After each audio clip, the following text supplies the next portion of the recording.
koji način da se motivišem za lični napredak. Dugo godina radim isti posao i živim na isti način i željan sam promene, ali se uvek vratim zoni komfora. Kao da mi fali ambicija da budem bolja verzija sebe, iako dosta o tome često razmišljam i pravim planove koje posle ne poštujem.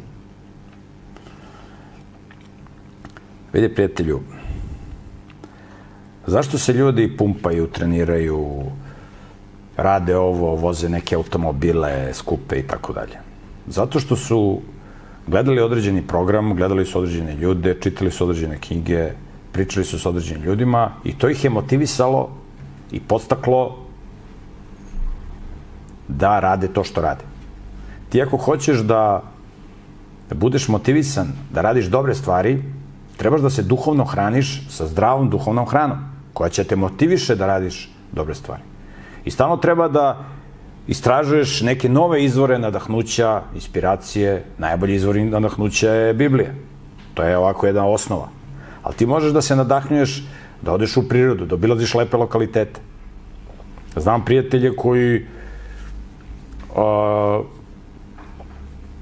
su završili kurs za ronjenje. To imaš praktično u svakoj zemlji. I onda imaš kartu najlepših lokaliteta na svetu. Neki su tu i u našoj blizini. Imaš i te low cost kompanije, to ne košta mnogo. I onda ti odeš na takve lokalitete,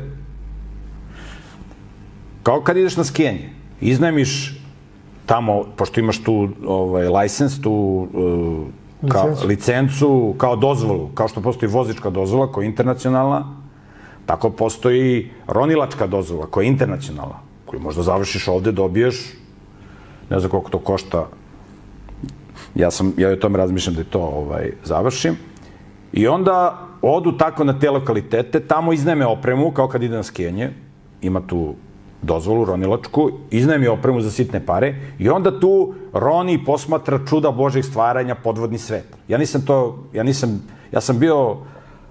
Ja sam ronio u Ejlatu sa delfinima, ima tu i nekih ribica, ali to nije neki, postoje i lepši lokaliteti. Mislim, atraktivno je da roniš sa delfinima, ali imaš, na primjer, te puno tih nekih raznih ribica, voda je manje zamućena. U Ejlatu voda nije nešto mnogo zamućena, ali jeste.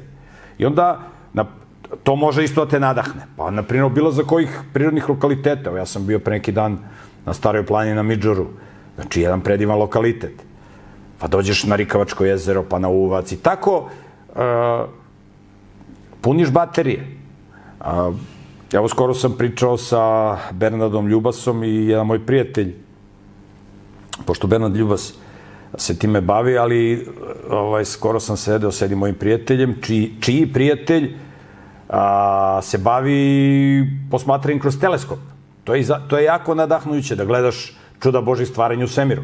Tako da planiram da odem kod njega da mi pokaže kako te fazone oko teleskopa, da ja to ne provaljujem preko interneta, kako to, šta se, koji teleskop. Znači da, i onda gledaš čuda Božih stvaranja kroz teleskop, to ti je posebno nadahnuće, koje te motiviše još da radiš bolje, kvalitetnije. Imaš sajt biblijskifilmovi.com, imaš na sajtu Centra za prirodnjačke studije jako puno dobrih knjiga, na sajtu biblijskifilmovi.com imaš jako puno serija dobrih i filmova.